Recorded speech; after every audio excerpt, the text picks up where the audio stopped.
আসসালামু আলাইকুম বন্ধুরা। আজ আপনাদের মাঝে আমি নতুন টিউটোরিয়াল নিয়ে হাজির হয়েছি।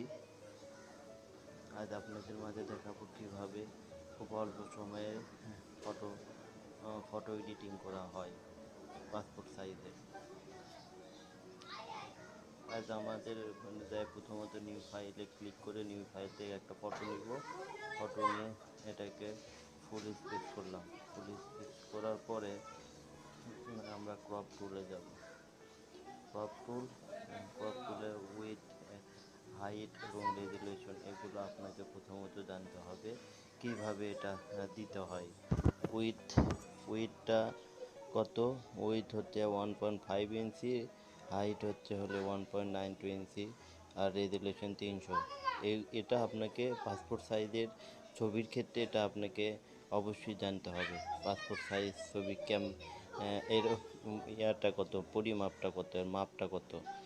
হ্যাঁ, আমি ক্রপ করে নিলাম।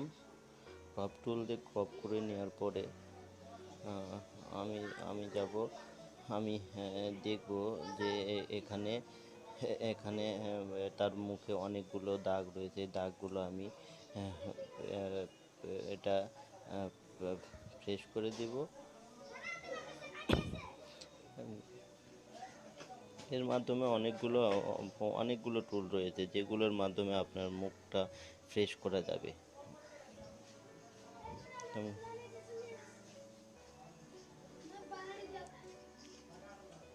আপনার যদি কোনো প্রবলেম থাকে হিস্টোরিতে আছে, হিস্টোরিতে যেয়ে আবার ব্যাগে যেতে পারবে।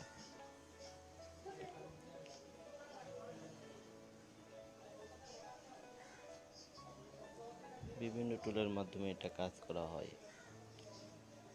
যেখানে যে জায়গাটা খারাপ আছে ওই জায়গাটা ধরে সে টিপে সাইড, আপনার ডান সাইডের বাটন ক্লিক করে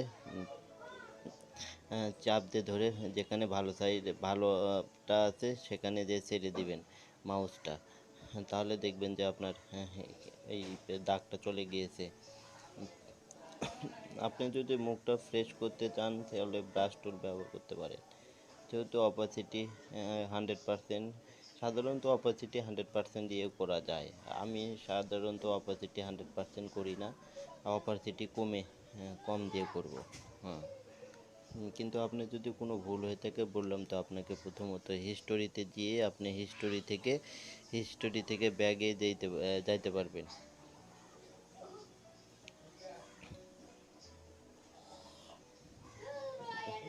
আমি ব্রাশ টুল দিয়ে ফ্রেশ করে নিচ্ছি মুখটা।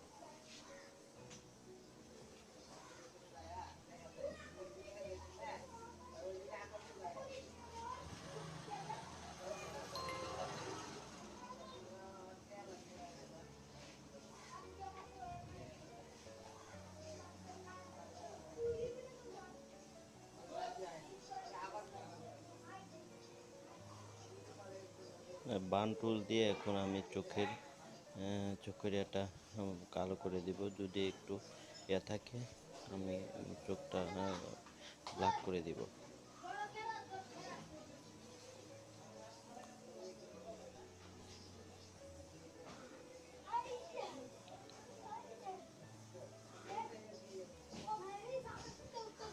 এবং বান টুল দ্বারা আপনি আপনার মাথার চুলও আপনি কালো করতে পারবেন। মাথার চুলও কালো করা যায় এই বান টুলের মাধ্যমে।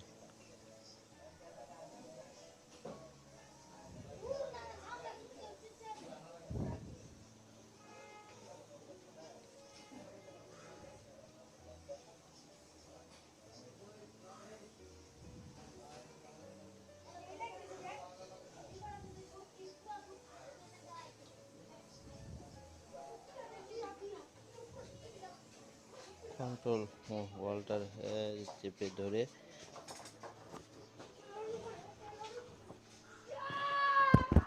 কন্ট্রোল এম টুল আর কন্ট্রোল এল টুল দ্বারা এটা কমানো বাড়ানো যায়। আপনার কিবোর্ডের কন্ট্রোল এম টুল এবং কন্ট্রোল, এটা আপনার কন্ট্রোল এম টুল দ্বারা একটু অপাসিটি বাড়িয়ে দিবেন এবং কন্ট্রোল এল টুল দ্বারা একটু বাড়িয়ে দিবেন, কমে দিবেন। কমানোর কারণে দেখবেন একটু লাল হবে কন্ট্রোল এল টুল দ্বারা, আর কন্ট্রোল এম টুল দ্বারা অপাসিটি উপর দিকে উঠাইলে আপনার ইয়ারটা পরিষ্কার হবে, মুখটা ফ্রেশ হবে।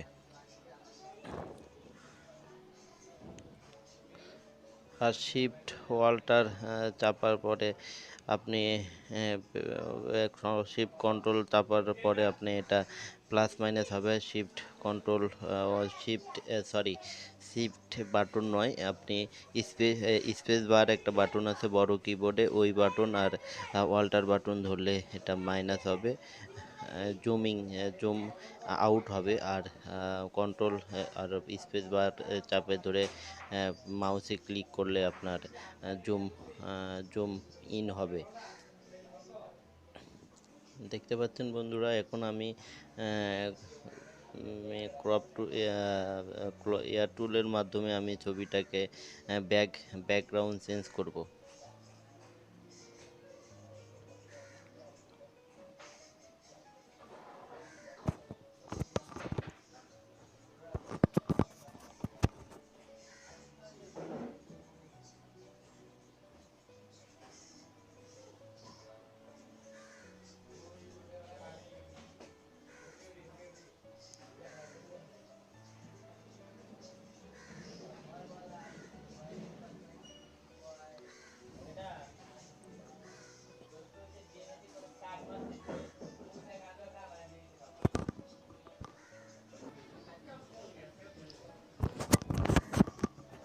ক্রপ আমি ব্যাক স্পেস সরি এটা আমরা এখন তার ব্যাকগ্রাউন্ড চেঞ্জ করব। দেখতে থাকেন বন্ধুরা কীভাবে ব্যাকগ্রাউন্ড চেঞ্জ করতে হয়।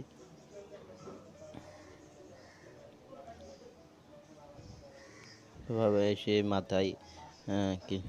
মাথায় ঠিক করে দিয়ে আমি কন্ট্রোল এন্টার চেপে ডিলিট বাটন, আমি কালারটা আগে চুজ করে দেব, কোন কালারটা আমি আগে দিব সেই কালারটা আগে চুজ করে নেওয়ার পরে আমি ব্যাকগ্রাউন্ড কালার চুজ করে নিলাম। নেওয়ার পরে আমি ডিলিট বাটনে প্রেস করব। ডিলিট বাটন প্রেস করার সাথে সাথে দেখেন বন্ধুরা, হ্যাঁ কালার চেঞ্জ হয়ে গেছে। আপনি যে কোনো কালার দিতে পারেন, সাদা দিতে পারেন এবং আকাশি, যে কোনো কালার দিতে পারেন, কারণ অনেকগুলো কালার রয়েছে, আপনি যে কালার ইচ্ছা সেই কালার আপনি দিতে পারেন।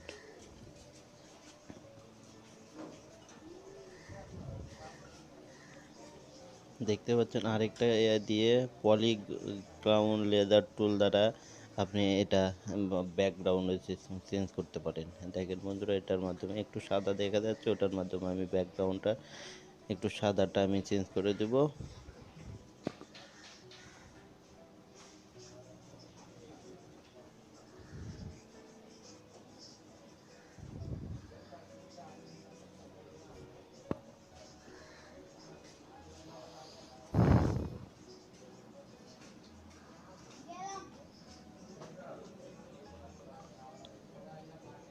দেখেন বন্ধুরা, এটার ব্যাকগ্রাউন্ড চেঞ্জ হয়ে গেছে, খুব অল্প সময়ের মাধ্যমে ব্যাকগ্রাউন্ড চেঞ্জ হয়ে গিয়েছে। পলিগ্রাউন্ড লেজার টুলের মাধ্যমে আপনি এই কাজটি করতে পারবেন।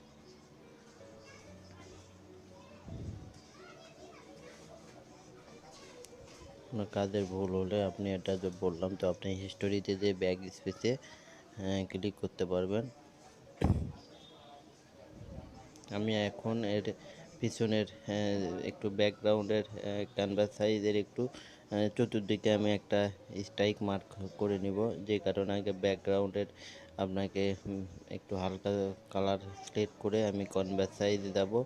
ক্যানভাস সাইজে যাওয়ার পরে ক্যানভাস সাইজের পরে আপনি ওখান থেকে আমি 0.10 করে নিব, 0.10 ইঞ্চি করে নেওয়ার পরে দেখেন বন্ধুরা, এটার স্টাইক একটা কালার আসে যাবে, এটা একটা স্টাইল।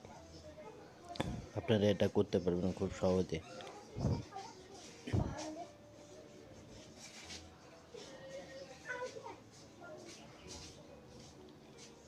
আর নিউ আমি দেখতে হবে প্রথমত আগে পেজটাকে কাস্টম এইদের থেকে আপনাকে A4 সাইজ করে দিতে হবে, যেহেতু আপনি A4 সাইজে প্রিন্ট করবেন পেপারটা A4 সাইজে, তাহলে A4 সাইজ করে নিতে হবে। নেওয়ার পরে এটা কন্ট্রোল চেপে ধরে আপনি এই A4 সাইজ পেপারে আপনি আহ, নিতে পারবেন।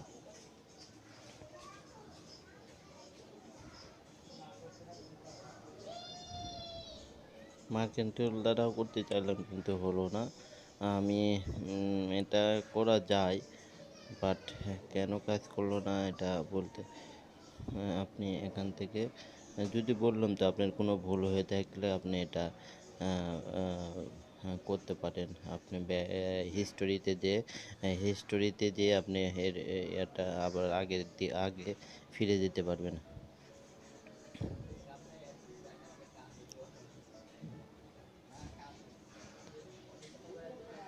একটা করে নিয়ে এখন একটা যে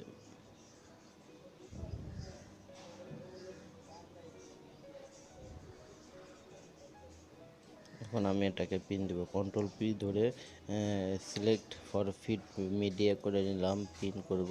প্রপার্টিসে গিয়ে দেখব এটা ফটো প্রিন্টে আছে কিনা। আমি এটা ফটো প্রিন্ট করে নিয়ে যে photo paper plus glossy paper এটা আছে কিনা। হ্যাঁ, ফটো পেপারে এটা থাকতে হবে, এটা না হলে প্রিন্ট আপনার ভালো হবে না। প্রিন্টার আপনার ডলা দিলে উঠে যাবে। ঠিক আছে বন্ধুরা, আজ এই পর্যন্ত। আপনার ভিডিওটি ভালো লাগলে লাইক এবং শেয়ার দিয়ে পাশে থাকবেন। আসসালামু আলাইকুম।